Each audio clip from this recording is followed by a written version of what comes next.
Hello, I am Basuru, and this is a World of Tanks replay with me in it.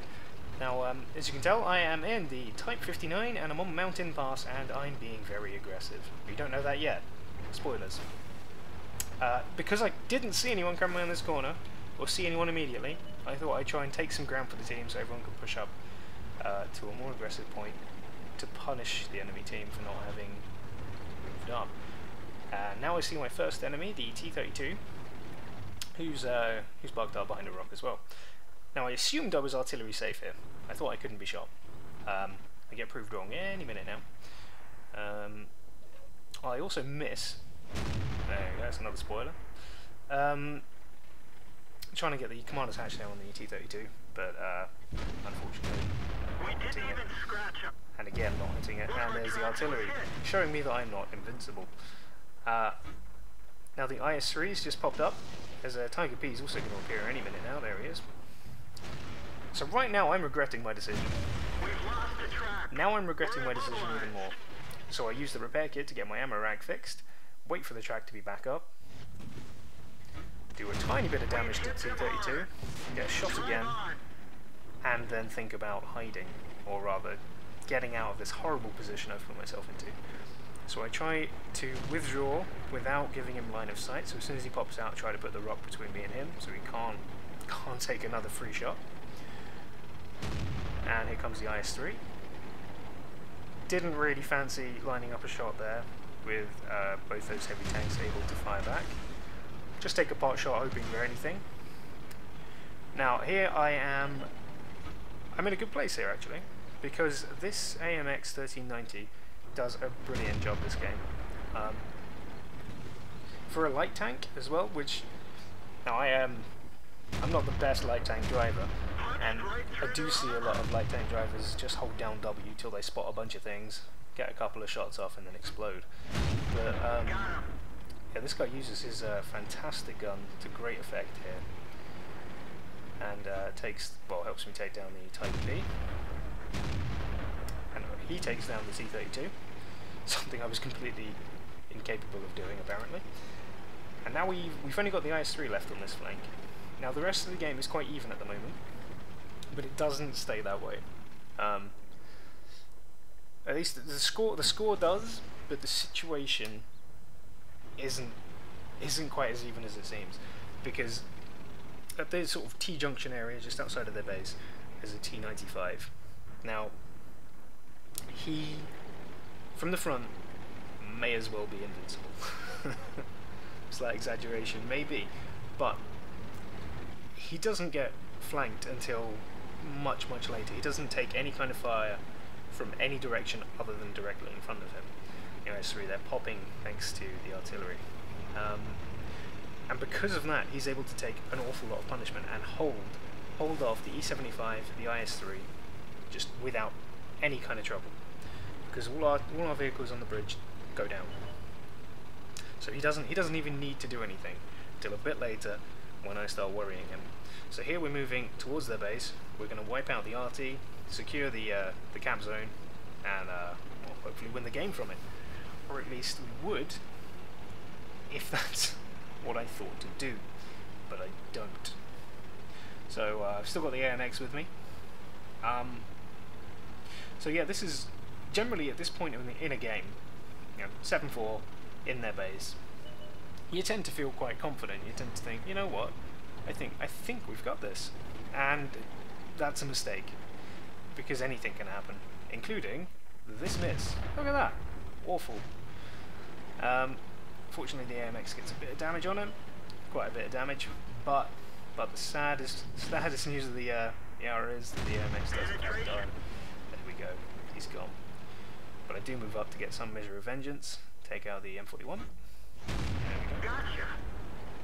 And I have to be so careful now because of my silliness at the beginning of the game. I only have 500 health, so one shot from the GW Panther could put me out of action.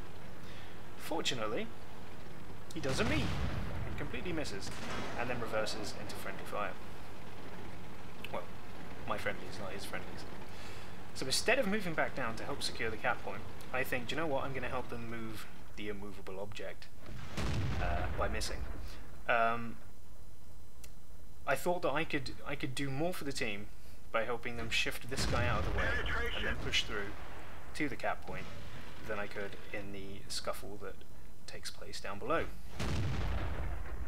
Regrettably, that was entirely wrong, because in fairness I wasn't really paying attention to the map that much, and I just saw some green go towards some red and assumed we'd come out okay, which you should never do.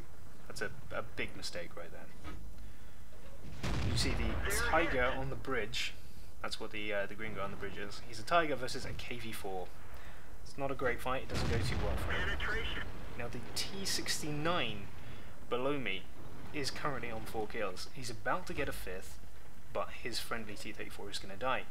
But this leaves me in an awkward position. I've got a T-95 at one from one side looking at me, and now I have a T-69 baying for blood and hoping to get his top gun on me.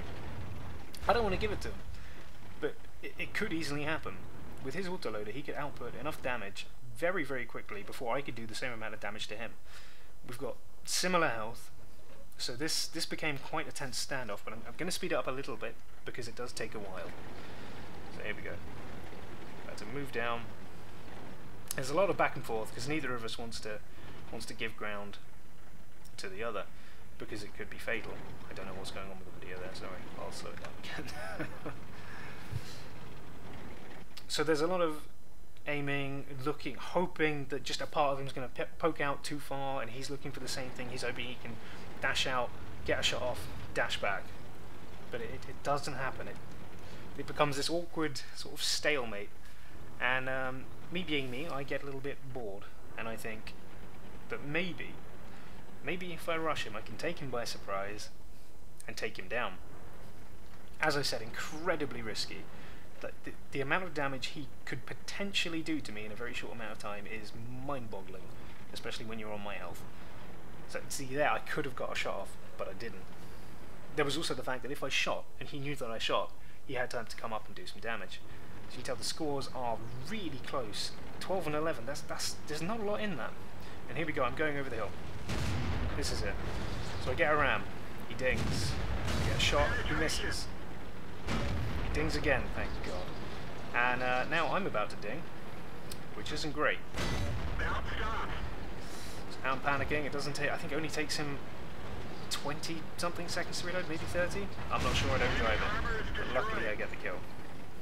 Now this is the biggest mistake of the game. The biggest mistake of the game, and I made it. I do not go to cap. Nope. I go around the corner to try and deal with the T-95. I genuinely don't know why I did this. It was very silly. I could have started capping, and if I'd have done that, we'd have won there and then, pretty much.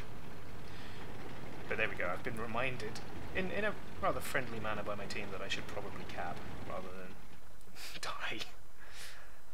Now, the E-75 has just told me to go and cap. Doesn't move from that corner for a very long time, which has me worried. I'm just going to speed this up. Now, the IS-3 here, I tell him specifically to not die. Immediately afterwards, he takes damage. And that's not great. He's my last line of defense. If he goes down, there's nothing stopping them from coming to get me. And there we go, he's down. So now it's a game of hope and pray, because E-75 hasn't moved. As you can tell, the chat is rife with caps lock. I think I joined in with the report, the E-75, just because it was such a hard-fought game, and I felt, you know, let down by the fact he'd just gone AFK for no reason. And here comes the KV-4. I take damage, and all that capping's undone. The RT gets a fantastic shot off there. I'm going to slow it back down. A miss. I'm quite panicked now.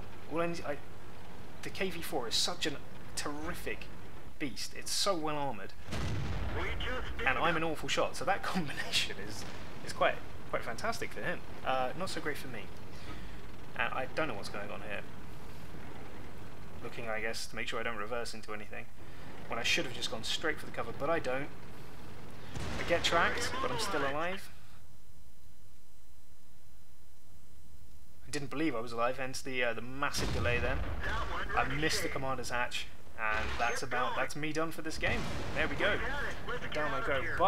But is not the end of the story. You'd think it would be, but it isn't. I'm going to speed up again. the E75, who we thought was AFK, is now alive, and he's charging the T95. I almost left this battle until I saw that. Whoa, what is going on there? And here we go. Let's follow the E75. Now he's behind the T95. This is good. This could be the savior of the game right here. Speed it up again. There we go, and the artillery is going to take the kill.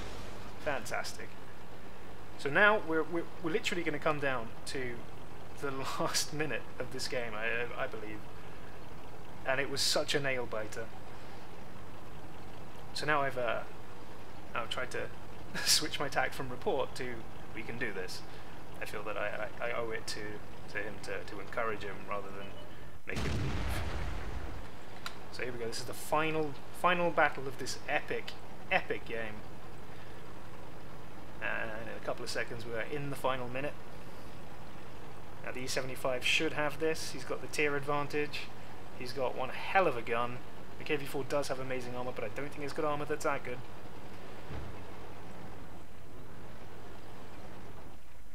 And there we go. So thank you for watching this replay. I didn't have a heart attack when I was playing it, so you know, must have been good. And I'll see you all again soon. Goodbye.